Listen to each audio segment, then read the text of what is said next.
Il a vécu en Suisse. Il sert le Seigneur dans la région de Valence comme pasteur, avec son épouse, et il va prêcher en français. C'est mieux. Là, nous. Donc, s'il y a quelques coquilles, pardonnez-lui, mais je sais que vous allez. C'est ça, non? C'est gentil. Merci. Oui, c'est la première fois que je vais prêcher en français. Alors, je vous remercie de votre patience. Ça change un peu de l'espagnol au français. Alors, je vous dis quand même buenos días. Et vu qu'avant on a entendu quelques mots en allemand, Guten Tag. Et je vous félicite pour le championnat de football. Vous êtes champion d'Afrique. Bravo.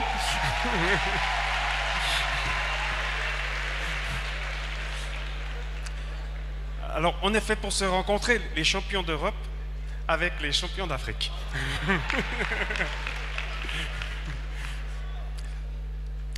Très bien. Ben, étant donné que ce matin, on a beaucoup entendu le thème des sous, des CFA, je vais continuer la lignée. On va parler un peu des sous, des CFA ou des dollars ou des euros. Le thème est comment est-ce que moi je bouge avec mes sous. Alors, je vais faire signe chaque fois au responsable de l'image. Et quand je dirai suivant, il me passe la diapositive. Voilà. Comment gérer mes finances? Alors, est-ce que des fois, on s'est trompé dans la gestion de nos finances? Moi, le premier. Moi, le premier, je me suis retrouvé des fois avec plein de dettes, pas jusqu'au cou, mais quelques mètres au-dessus de ma tête. Et grâce à Dieu, il y a eu des miracles financiers qui m'ont permis de sortir et de pouvoir sortir la tête de l'eau. Mais il est vrai qu'à l'école, on apprend des mathématiques, la grammaire, plusieurs matières, mais il n'y a pas d'éducation financière. On peut même aller jusqu'à l'université, il n'y a pas d'éducation financière. Et Jésus, quand il a parlé de beaucoup de thèmes, vous savez sur quel thème il a parlé le plus? Sur le money. Il y a beaucoup de paraboles et d'enseignements qui ont à voir avec l'argent. Et ça veut dire que dans la Bible, nous avons justement des conseils. On a des très bons conseils quant à l'administration des finances. Donc je vais plutôt amener une parole pratique pour que cela nous serve dans le quotidien.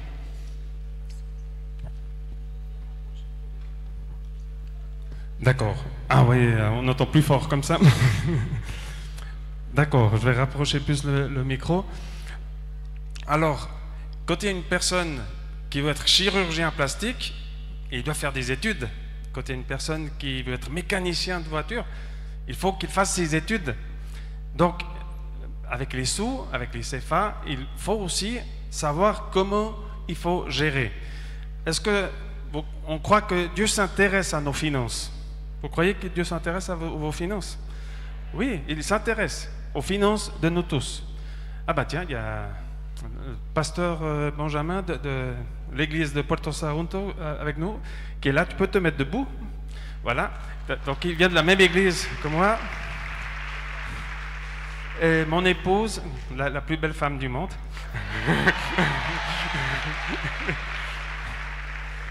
C'est elle qui aura la voix chantante cet après-midi au concert. Alors, soyez tous les bienvenus. Donc, je crois que Dieu s'intéresse beaucoup aux finances parce qu'il y a même un livre qui s'appelle le livre des nombres. Donc, certainement, en question de numéros, Dieu il connaît beaucoup plus tout ça. Alors, quels sont les conseils? Il se peut qu'il arrive à un moment donné dans notre vie où du jour au lendemain, on reste sans rien, sans aucun money. Suivante image, c'est ce qui s'est passé justement le 11 septembre. Je ne sais pas si on a la mémoire, les fameuses tours jumelles à New York. Il y avait une dame qui avait une énorme entreprise de nettoyage. elle avait beaucoup d'employés. Leur responsabilité, c'était de nettoyer tous les bureaux. Alors, elle faisait des bénéfices et des bénéfices, et puis elle avait des poches pleines de sous. Puis des gens lui disaient, mais il faut que tu t'organises, il faut savoir gérer, on ne sait jamais ce qui peut arriver demain. Oui, il n'y a pas de problème. Même si je claque tous mes rangs, tous les sous, de toute façon, le mois prochain, le mois suivant, j'encaisse de nouveau, il n'y a pas de problème. Mais il est arrivé un jour où justement les avions se sont écrasés, ont fait exploser les 2 tours jumelles, et du jour au lendemain, elle a absolument tout perdu. Plus de revenus, plus d'employés, plus d'entreprises. Et cela peut arriver à n'importe quelle personne. C'est pour ça qu'il faut être prévoyant. Il faut être prévoyant. Alors, dans la création, Dieu est un Dieu d'ordre. Il a séparé les eaux de la terre, le jour et la nuit. Et depuis la Genèse jusqu'à l'Apocalypse, on voit l'importance que Dieu donne à être ordonné. Les baleines, elles sont là pour être dans l'eau. Les girafes, sur la terre. Chaque animal dans son environnement. C'est un ordre précis que Dieu a créé pour que cela soit comme ça. Quand il y a eu la multiplication des pains et des poissons, Jésus a mis de l'ordre. Il n'a pas commencé à faire le miracle, mais chaque fois avant un miracle, il fallait mettre de l'ordre sur certaines choses. Alors, il a fait des groupes de 50 personnes, de 50 en 50, et c'est après qu'il a rendu grâce à Dieu, et c'est à partir de là que le miracle s'est produit, parce qu'il y avait de l'ordre. C'est-à-dire que le désordre n'apporte pas de multiplication. Seulement l'ordre dans nos vies peut apporter de la multiplication. Donc il faut retenir, vous pouvez répéter avec moi cette phrase comme ça, vous imprégnez de cette phrase, l'ordre amène de la multiplication. Le désordre, non. Voilà. Alors, au commencement, Dieu créa le ciel et la terre dans Genèse 1:1, et il est dit que justement il y avait l'étendue entre les eaux pour séparer les eaux. Il y avait un ordre précis dans la création, et quand tout était bien fini, c'est là qu'il a créé l'homme et la femme. Donc là l'importance. Nous allons alors nous poser la première question. On passe à la suivante. Si on perd soudainement tous nos revenus, combien de temps est-ce qu'on pourrait survivre? Imaginez que du jour au lendemain, on a tout perdu, on n'a plus rien dans la banque, on n'a plus rien sous le matelas, on n'a plus de revenus. Combien de temps est-ce qu'on pourrait tenir? Normalement, les gens, ils répondent un mois. Pourquoi? Parce que je viens juste d'encaisser le salaire ce mois, alors ça me permet de tenir encore un mois. Donc, une personne qui peut tenir juste un mois n'est pas forcément une personne prévoyante. Donc il faut prévoir. S'il y a une catastrophe, s'il y a quelque chose, si je dois aller à l'hôpital, s'il y a un accident, s'il y a des imprévus, il faut que je puisse faire face justement à des tas d'imprévus qui peuvent arriver dans la vie. Et c'est là où il faut chercher l'équilibre. Ne pas tomber dans l'excès de l'avarice, de vouloir économiser pour économiser, mais avec des buts bien précis.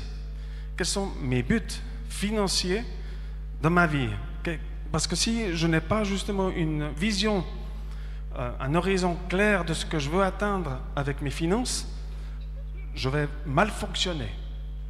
Donc on doit être ordonné aussi dans nos finances. Alors, on passe au verset suivant. L'homme prudent voit le malheur et se cache, mais les simples passent outre et en sont punis. Donc il faut être prudent. Il y a beaucoup de personnes qui n'arrivent pas à la fin du mois, et beaucoup de fois ça n'a pas à voir avec la quantité d'argent ou de salaire qu'ils encaissent, mais avec la mauvaise gestion. Donc il faut qu'on s'adapte au budget à notre réalité financière. Il y a beaucoup de personnes qui vivent au-dessus de leurs moyens. C'est-à-dire qu'ils ont des entrées, mais ils gaspillent bien plus que le revenu qui revient à chaque mois. Suivant. Êtes-vous en mesure de répondre à des questions sur vos finances? Ici, justement, on a entendu ce que ça coûte l'électricité, ce que ça coûte l'eau. Ça monte, il y a les factures qui montent, et le salaire peut-être ne suit pas en fonction. Alors il faut qu'on soit en mesure de pouvoir répondre exactement quelles sont les entrées, quels sont les frais réels. Vous pouvez faire un exercice, par exemple pour les couples qui sont ici, qui sont mariés, et ceux qui vont le faire de façon officielle.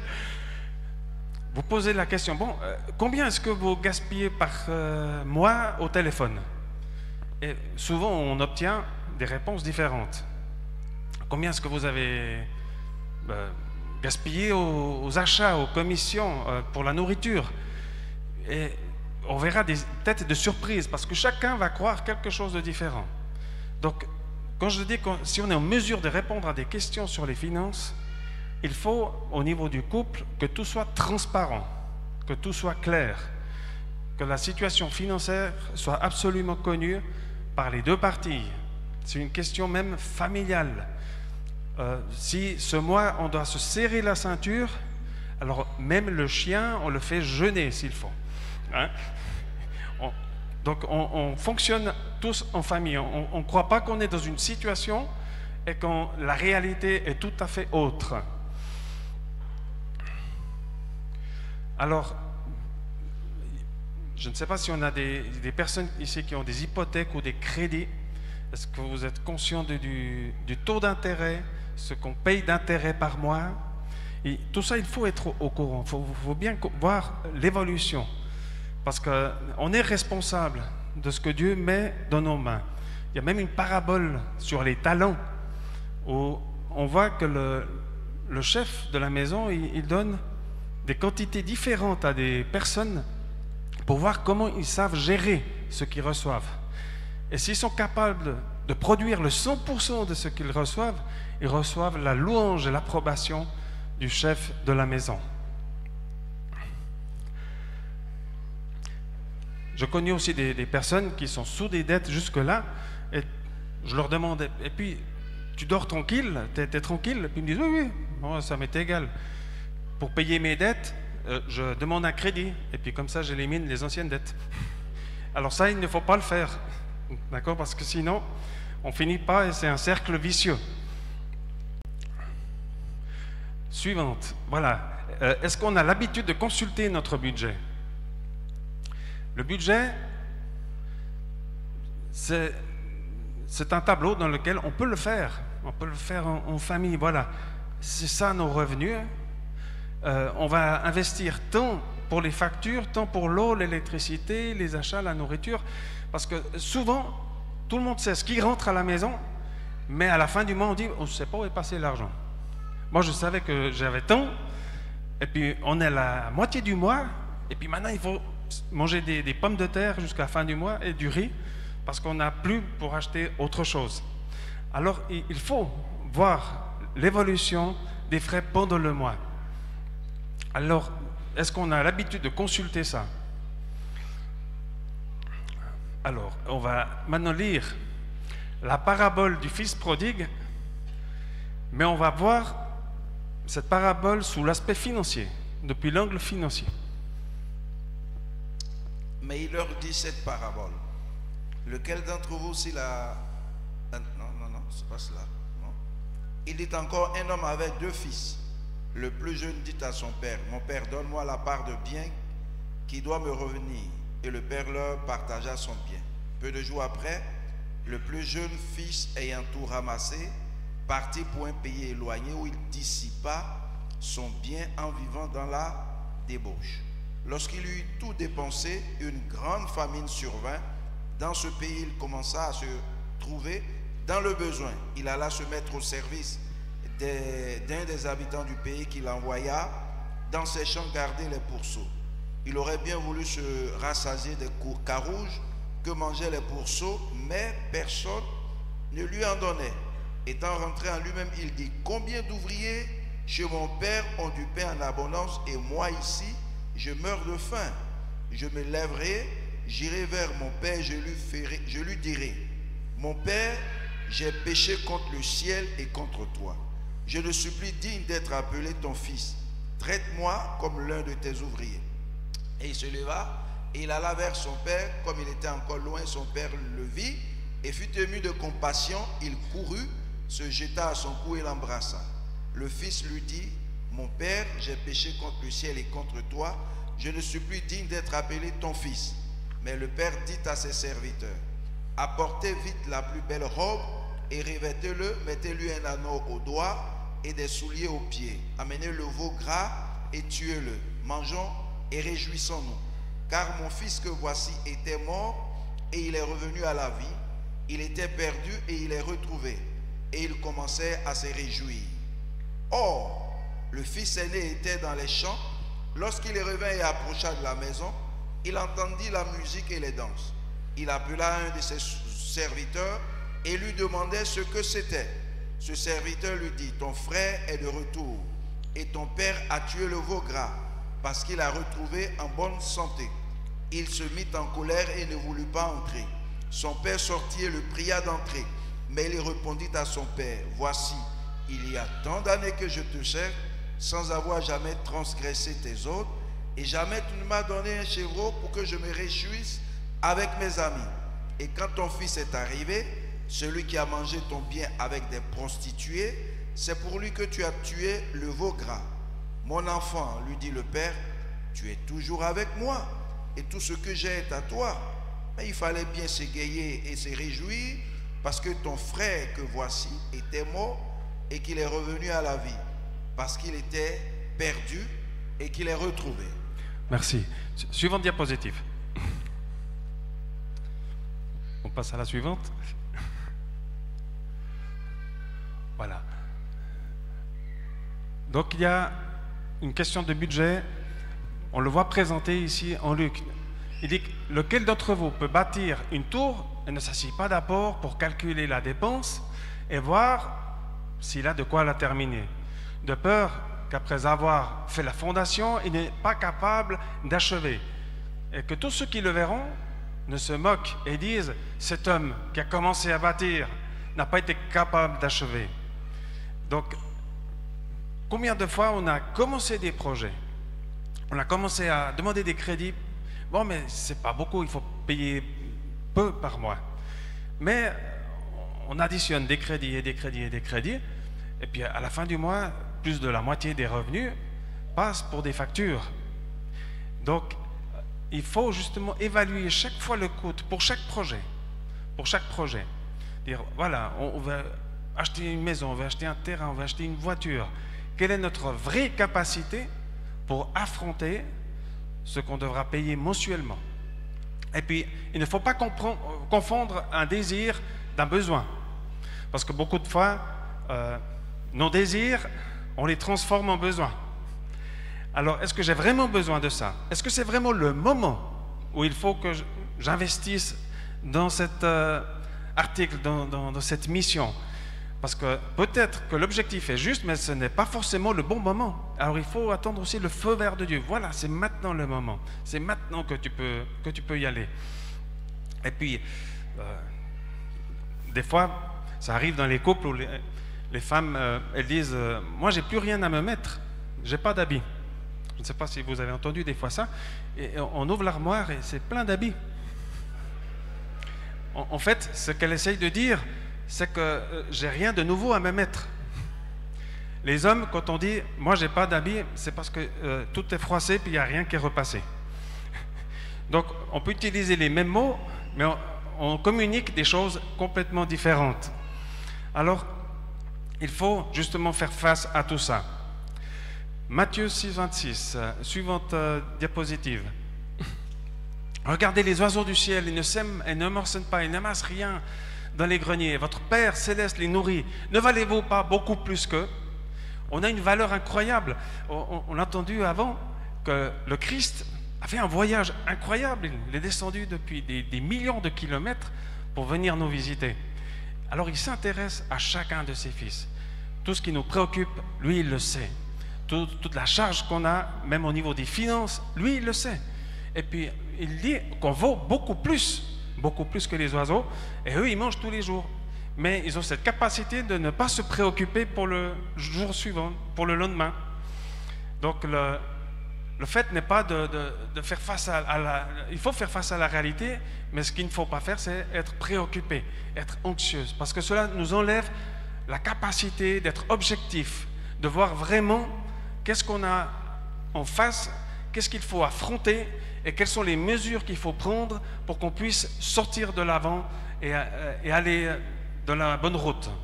Alors, est-ce qu'on est esclave de notre économie ou vraiment est-ce qu'on sait gérer notre économie? On passe à la suivante. Le riche domine sur les pauvres. On peut traduire dans notre langage, les banques dominent sur les pauvres et celui qui emprunte est esclave de celui qui prête. Donc le conseil biblique est évite de demander des prêts, dans la mesure du possible. Je ne sais pas combien de personnes ici ont des cartes de crédit. Vous payez tout physiquement, en espèces ou avec la carte? Mastercard, Visa. C'est incroyable comme c'est facile de faire des achats avec la carte. Parce que ça nous enlève la capacité de voir la vraie valeur qu'on investit, dans l'achat qu'on fait. Tu fais un achat, ouais, 60 000 CFA. Pouf, et voilà, je passe avec la carte de crédit. Mais si tu payes avec des billets de 1000, 1000, 2000, 3000, 4000, 5000, tu te dis, bah, finalement, ça fait beaucoup de CFA tout ça. Donc, il faut qu'on soit conscient, vraiment, quand on utilise justement ces moyens tellement faciles, mais qui peuvent faire qu'on soit endetté et esclave, justement, de la banque. Donc, attention de ne pas dépenser plus de ce qu'on gagne. Sinon, mois à mois, on s'enfonce gentiment. Il y a eu des couples qui étaient très fidèles dans les dîmes et dans les offrandes, mais leur situation financière était une catastrophe. Alors, et ils disent, mais non, mais on est fidèle avec Dieu. Oui, mais il faut de l'ordre. Il faut bien gérer aussi tout le reste. C'est important. C'est le 100%. C'est pas, je donne le 10%, je donne les offrandes, et le reste, c'est mon problème, c'est mes affaires. Non, Dieu veut s'en mêler aussi. Lui, il veut être le maître de tout ce qui nous concerne dans notre vie, dans toutes les facettes de notre vie, et aussi au niveau des sous. C'est pas que pour lui, ça l'intéresse. Quand Jésus il a dit on ne peut pas servir à deux seigneurs, on ne peut pas servir à Dieu et au Dieu maman, qui est le Dieu de l'argent. C'est-à-dire que si l'argent nous gouverne, elle peut enlever la place de Dieu. Et on doit être libre. L'argent, il doit être là pour nous servir. On ne doit pas servir l'argent. D'accord? Alors, on passe au suivant. Voilà, maintenant on va venir à cette parabole, à la parabole du fils prodigue, je pense que vous la connaissez tous. Luc 15 est un chapitre incroyable. Dans ce chapitre, on a trois paraboles. La parabole de la brebis perdue, la parabole de la monnaie perdue et la parabole du fils prodigue. Et il y a une liaison entre ces trois. Dans la première, elle nous parle justement de Christ, le Christ qui va chercher et sauver ceux qui s'étaient perdus. Il était allé chercher cette brebis qui s'était perdue. Quelle était la brebis la pire des 100? C'était les 99. Ce n'était pas celle qui était partie. Parce que Jésus se dirigeait justement aux pharisiens, aux scribes qui se croyaient justes. Ils n'avaient pas besoin de salut selon eux. Mais il y en a une qui savait qu'il y avait besoin de salut et qui avait besoin d'être restaurée et guérie. Et on passe après à la suivante où elle nous parle du Saint-Esprit. Il y a une dame qui perd sa monnaie et puis elle est partie sous un meuble et avec une lampe, elle cherche et puis elle a trouvé. Le Saint-Esprit peut aller au profond de nos cœurs, peut aller de l'obscurité de notre âme, de nos cœurs et éclairer ce qui ne joue pas pour qu'on puisse lui remettre, pour qu'on puisse confesser. Et une fois qu'on a fait ce pas avec le Saint-Esprit, c'est là où il y a cette parabole qui vient du Fils prodigue, c'est ce qui nous permet d'arriver à la maison du Père. Donc ce Fils prodigue, il réclame quelque chose d'incroyable au Père. Il a passé par certaines étapes différentes. Il réclame un héritage. Quand c'est qu'on réclame un héritage? Quand normalement la personne, le papa ou la maman sont décédés, on peut réclamer l'héritage. Le papa, il était vivant encore. Elle a réclamé un héritage en étant vivant. C'est incroyable cette attitude du Père. Il le fait. À qui il a donné l'héritage? À l'aîné ou au cadet? Aux deux. Si vous lisez bien le texte, il a distribué tout l'héritage aux deux enfants. Seulement un a réclamé, alors il a distribué absolument tout. Alors, celui qui est parti, comme il a mal géré ses finances, il a vécu dans les déchets, il s'est retrouvé seul. À l'époque, quand j'allais à l'école, il y avait un collègue, dans toutes les récréations, il achetait des bonbons pour tout le monde. Il disait, hey, venez, je vous offre des bonbons. Puis on était tous très contents, on était collés à lui. Alors aujourd'hui aussi, il va nous payer des bonbons, des glaces. Alors ça va être super ça. Mais il y a eu une situation dans sa famille où ses parents se sont divorcés et il a commencé à venir sans argent. Combien d'amis il avait après? Pas un seul. Ah, tu peux plus m'inviter, tu peux plus rien m'acheter. Ben alors ça m'intéresse pas. Il s'est retrouvé seul. Donc si on a une mauvaise gestion de nos finances, on peut se retrouver seul. C'est ce qu'elle nous enseigne, cette parabole. Là où il y a de l'abondance, il y a toujours du monde, il y a toujours la fête, il y a toujours de la bonne compagnie. Ce fils prodigue, il a passé par la faim. Mais c'est parce qu'il a mal géré. Il a mal géré ses sous. C'est pas parce qu'il était pauvre. Il est sorti d'une maison très riche. Il y avait de l'abondance. Il y avait des fêtes. Il y avait des serviteurs. Il y avait des travailleurs. Il y avait des tas de champs. Il a fini dans la pauvreté et dans l'humiliation. Il y a combien de footballeurs qui sont riches pendant leur carrière, puis on lit des articles, voilà, maintenant ils travaillent dans une pizzeria, voilà, il s'est inscrit au chômage, il cherche du travail, mais c'est des personnes qui ont eu des millions et des millions dans les mains, mais ils n'ont pas su gérer. Donc c'est important que dans notre vie, il y a des cycles. Il y a des cycles. Il y a des moments où on aura de l'abondance, puis il y aura toujours des moments où ça ira peut-être moins bien. Mais si on a été prévoyant, cela ne nous surprendra pas. On sera prêt pour affronter justement ces situations financières. Alors, on passe à la suivante. On voit que Dieu, il veut restaurer, il veut guérir aussi cet aspect dans nos vies, pour qu'on soit justement libre par rapport à la gestion de toutes nos finances. Donc, c'est important, notre comportement est plus important. Le 80%, c'est l'importance de notre comportement et le 20% de la connaissance. Si on se comporte comme il faut avec nos finances, on peut s'en sortir.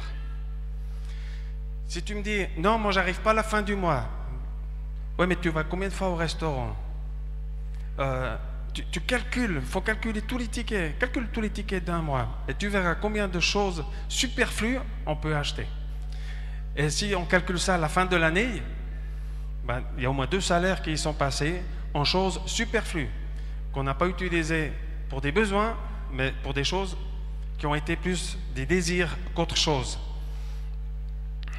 Alors, ce fils, il a dû faire une chose, il a dû revenir en soi. Il s'est dit, punaise, je me suis trompé. Je reconnais que c'est pas bien ce que j'ai fait. Il s'est repenti. Et c'est là où la raison lui est revenue. C'est là où il a pris conscience de sa vraie situation. Quand il a commencé à manger la nourriture des pourceaux. Il s'est dit, mais finalement, mais je suis là. Puis dans la maison de mon père, ils vivent mieux que moi. Ils mangent bien. Et moi, je veux même qu'ils me reçoivent comme un de ses serviteurs. Moi, ça va très bien. Mais je ne peux pas être dans cette situation. Un juif qui mange du cochon, vous verrez jamais, mais un juif qui mange la nourriture des cochons, ça c'est encore pire. Ça on n'a jamais vu, même pas au cinéma encore. On pourra peut-être faire un film une fois. Alors il a dû prendre des décisions. Je dois aller chez mon père et je dois lui demander pardon. C'est l'attitude correcte pour restaurer justement une situation. Alors il savait au moins de qui il était fils. Son identité était claire. Je sais qui est mon père et je sais que je peux revenir vers lui. Je sais que ma situation peut être restaurée. Et je ne vais pas beaucoup demander. Parce que c'est comme ça, quand on s'éloigne de Dieu, quand on a profité de tellement de bénéfices, puis qu'on part dans le monde, qu'on abandonne la foi, c'est très difficile de revenir. C'est un chemin pénible, c'est un chemin très long et douloureux. Mais c'est possible. C'est possible. Il y a des fois, une ou deux personnes de temps en temps qui m'appellent pour un conseil financier. Vous savez à quel moment ils m'appellent? Quand ils sont jusque-là. Dans des situations où c'est très très difficile de trouver des solutions. Il n'y a jamais une personne qui appelle « Comment est-ce que je peux économiser davantage ?» Non, c'est « Hey, je suis jusque-là, donne-moi un conseil, qu'est-ce que je peux faire ?» Alors, souvent on réagit comme ce fils prodigue, quand il est au fond du puits. Quand on commence la descente, on ne se rend pas compte. On croit que ça ira mieux, on vit avec des rêves. Non, mais ça ira mieux, demain je trouverai bien une solution. C'est pas grave. Mais quand on est au fond du puits, c'est là où on se donne un coup de marteau sur la tête, puis on prend réalité de la situation. C'est ce qui est arrivé avec lui. Mais il avait clair au moins son identité.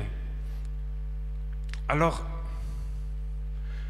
ce fils prodigue était rebelle, mais au moins il savait de qui il était fils. Il était sorti de son endroit d'origine. Il n'aurait jamais dû sortir de la maison de son père.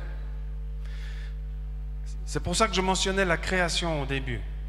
Chaque chose a été créée, chaque animal, pour qu'elle reste dans son lieu d'origine. Où c'est que Dieu m'a parlé? Où c'est que j'ai eu cette rencontre avec lui? C'est là que je dois grandir, c'est là que je dois bâtir. Et une chose, c'est que je parte parce qu'on m'envoie en mission. Parce que c'est Dieu qui m'appelle à aller ailleurs. Mais là où j'ai eu cette rencontre avec lui, c'est là où il faut que je reste. Alors, ici, on voit la condition maintenant du grand frère. On peut passer à la suivante. Bon, laisse ici, oui. Le plan du père. Bon. On voit que malgré qu'il a partagé l'héritage, il savait administrer, il continuait à travailler. Il avait son entreprise, il y avait toujours de la nourriture, il y avait toujours de l'abondance, il pouvait toujours avoir de la fête, il avait la dignité. Donc, malgré qu'il a tout partagé, il n'était pas pauvre, il continue à fonctionner parfaitement. On passe à la suivante. Alors, la condition de ce fils prodigue, c'est ça. Il s'est repenti, il a pris des décisions, et quand on prend une décision, il a pris une action. Donc des fois, il y a des gens qui sont au fond du trou. Tu leur donnes les conseils qu'il faut, tu l'exhortes, tu lui donnes une direction. Et souvent, ils te donnent raison. Ils te disent, oui, tu as raison, c'est vrai, c'est vrai. Mais et l'action alors? Il faut prendre une décision et il faut agir. On ne peut pas seulement rester avec la connaissance. L'action est très importante, elle doit être liée à notre connaissance. Il y a tellement de choses, tellement de promesses qu'on sait de Dieu, mais on ne les vit pas. On les a un peu en théorie. On les a, oui, je connais. Oui, mais ça dans ma vie, jusqu'à quel point c'est réel? Il y avait une fois une personne qui priait, j'entendais, « Seigneur, montre-moi ton amour. » Alors, j'imaginais la scène, Dieu le Père, sur son trône, qui regarde Christ, dit, « T'as vu ce qu'elle demande? Que je lui démontre mon amour. Mais qu'est-ce qu'on peut faire de plus? » Moi, je ne sais pas. On a tout fait, hein? Je suis déjà allé, je suis mort, j'ai ressuscité. On a tout fait. Donc, des fois, on demande des choses que lui déjà nous a accordées. Et c'est par notre manque de connaissances qu'on ne sait pas les vivre, on ne sait pas les profiter. Et ça, c'est la condition justement du grand frère. Du grand frère. Alors, on va passer à la suivante. Le grand frère, le plus âgé, il avait une relation distante avec son père. Une relation distante. Quand il s'est plaint de son frère, il ne s'est pas dirigé directement au père, mais à un travailleur. Ouais, celui-là, tu vois comment il est reçu par mon père?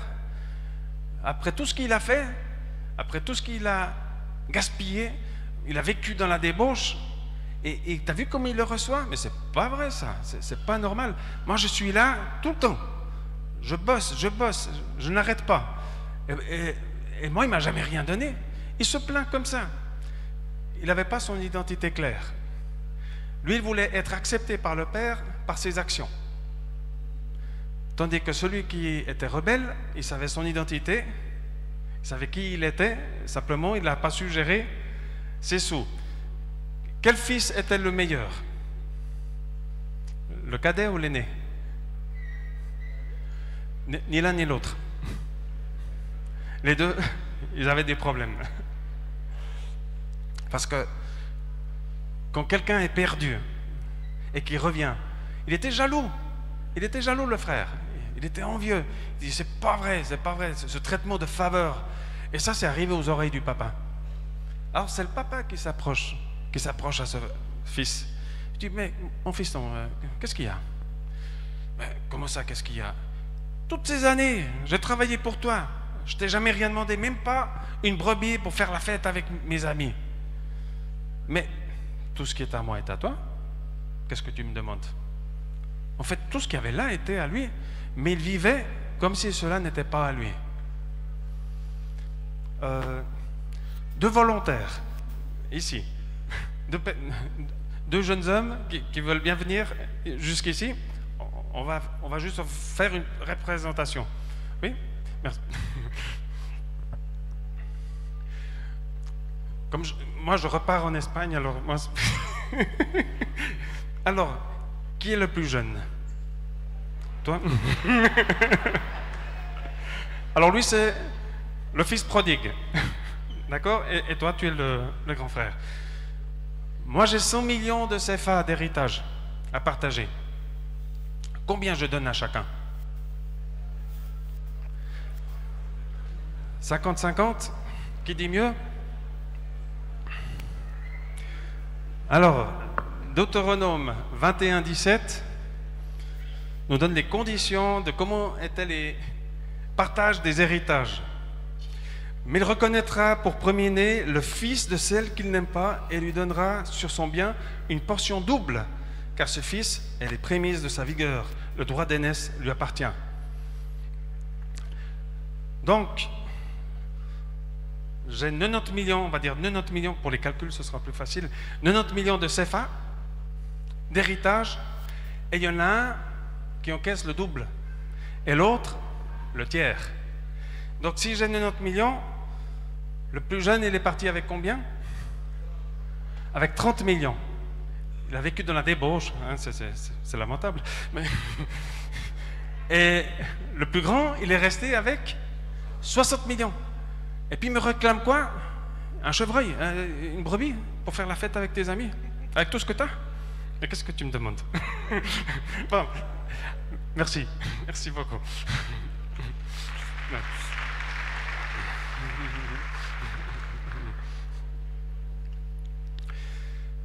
Donc c'est juste pour qu'on reste avec cette image, que des fois on demande et on réclame à Dieu des choses qu'il nous a déjà accordées. Quel était le problème du grand frère? C'était un problème d'identité. Il ne savait pas qui était son père. Donc il ne pouvait pas profiter des bénédictions de son père. Celui qui était parti savait qui était lui. C'était le fils. Je vais retourner chez mon père. Je veux reprendre ma position de fils. Donc, si on a une mauvaise gestion de nos finances, c'est peut-être aussi dû parce qu'on n'a pas notre identité claire. On ne sait pas de qui on est fils. On le sait en théorie, mais il faut vivre comme tel. Si on a notre identité claire en tant qu'enfant de Dieu, à partir de là, il mettra de l'ordre dans notre vie. Il mettra de l'ordre dans nos finances.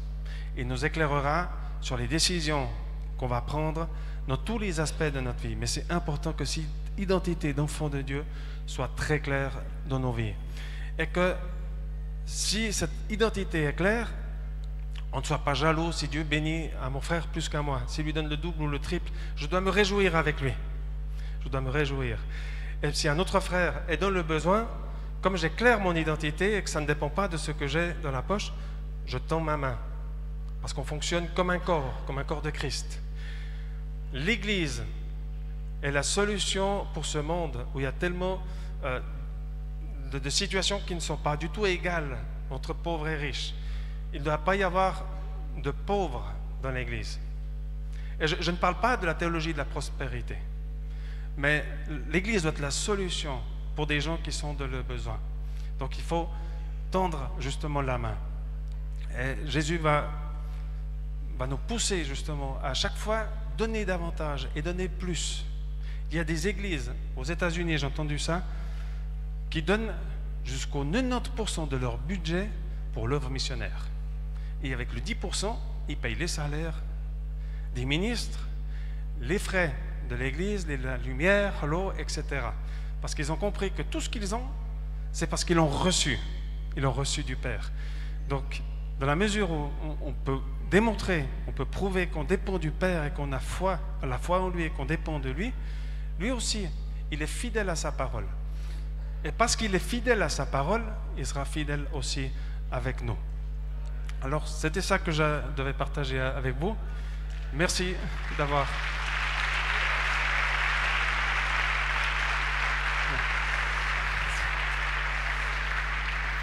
Merci de votre patience avec mon français.